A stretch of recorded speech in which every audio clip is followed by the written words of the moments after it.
Hello, today we are going to learn service transition in ITIL. In Module 4, we have these topics: understanding the service transition stage and its key processes, managing changes and releases to services, understanding service asset and configuration management and knowledge management. The service transition stage is the third stage of the ITIL service lifecycle. Its purpose is to ensure that new or changed services are successfully transitioned into the live environment while minimizing the risk of disruption to the business. The key processes in the service transition stage are: 1. Change management. Change management is the process of controlling changes to the IT infrastructure in a planned and systematic manner, while minimizing the risk of disruption to the business. The objective of change management is to ensure that changes are made in a controlled and consistent manner with minimal impact on the business. 2. Service asset and configuration management. Service Asset and Configuration Management (SACM) is the process of managing the assets and configuration items (CIs) that make up the IT infrastructure. The objective of SACM is to ensure that the IT infrastructure is properly documented, controlled, and maintained.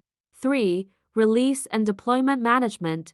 Release and deployment management is the process of planning, scheduling, and controlling the movement of releases from development through to the live environment. The objective of release and deployment management is to ensure that new and changed services are delivered into the live environment in a controlled and coordinated manner.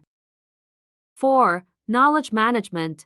Knowledge management is the process of capturing, storing, and sharing knowledge and information within the organization. The objective of knowledge management is to improve efficiency and effectiveness by sharing knowledge and information across the organization. 5. Transition planning and support.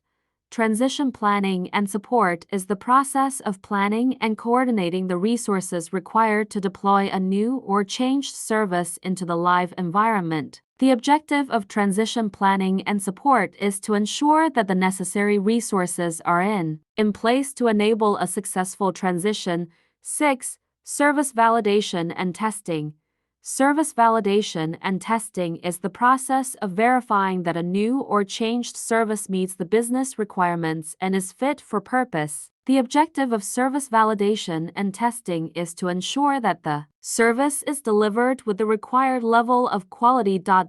In summary, the service transition stage is critical in ensuring that new or changed services are successfully transitioned into the live environment while minimizing the risk of disruption to the business. By implementing the key processes in this stage, organizations can ensure that new or changed services are delivered with the required level of quality and that the impact on the business is minimized. Managing changes and releases to services is a critical aspect of the service transition stage in the ITIL service lifecycle. Effective management of changes and releases ensures that services are delivered with the required level of quality while minimizing the risk of disruption to the business. Here's an overview of the key steps involved in managing changes and releases. 1. Change management. Change management is the process of controlling changes to the IT infrastructure in a planned and systematic manner, while minimizing the risk of disruption to the business. The key steps involved in change management include: request for change (RFC). An RFC is a formal request for a change to be made to the IT infrastructure. RFCs should include details such as the reason for the change, the impact of the change, and the proposed timeline. Change assessment. This involves assessing the RFC to determine the impact of the proposed change on the IT infrastructure and the business. Change authorization. This involves obtaining approval for the change from the Change Advisory Board (CAB) or Change Manager. Change implementation. This involves implementing the change in a controlled and coordinated manner. 2. Release and deployment management. Release and deployment management is the process of planning, scheduling, and controlling the movement of releases from development through to the live environment. The key steps involved in release and deployment management include release planning.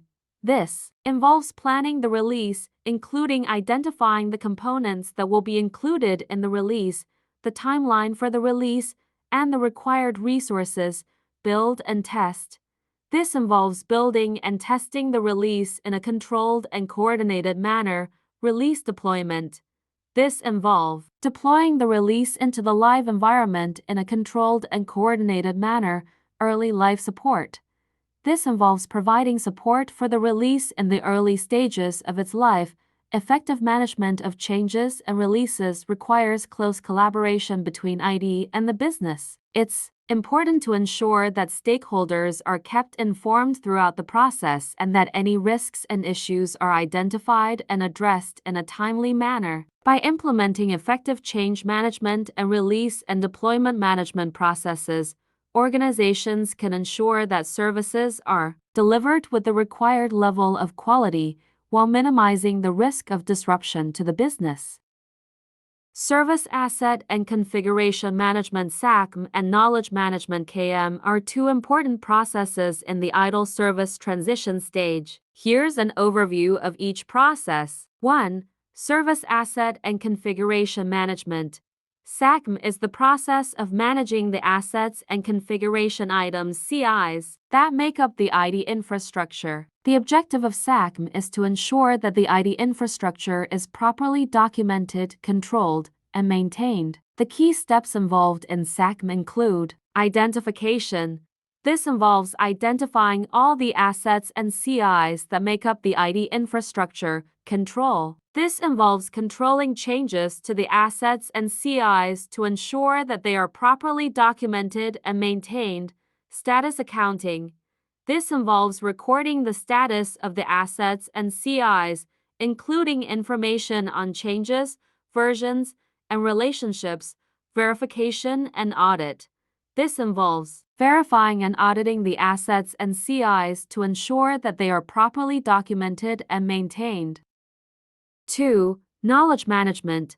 KM is the process of capturing, storing, and sharing knowledge and information within the organization. The objective of KM is to improve efficiency and effectiveness by sharing knowledge and information across the organization. The key steps involved in KM include knowledge capture.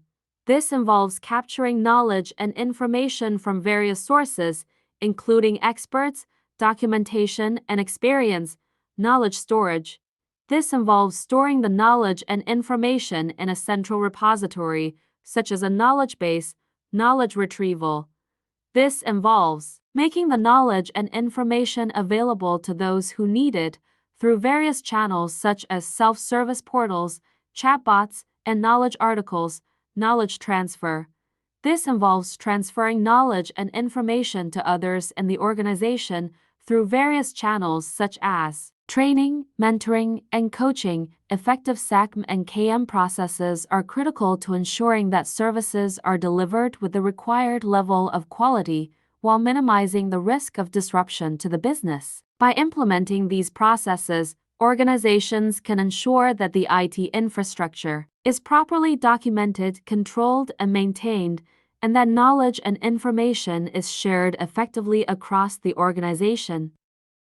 Thank you for watching us. Stay tuned for next part.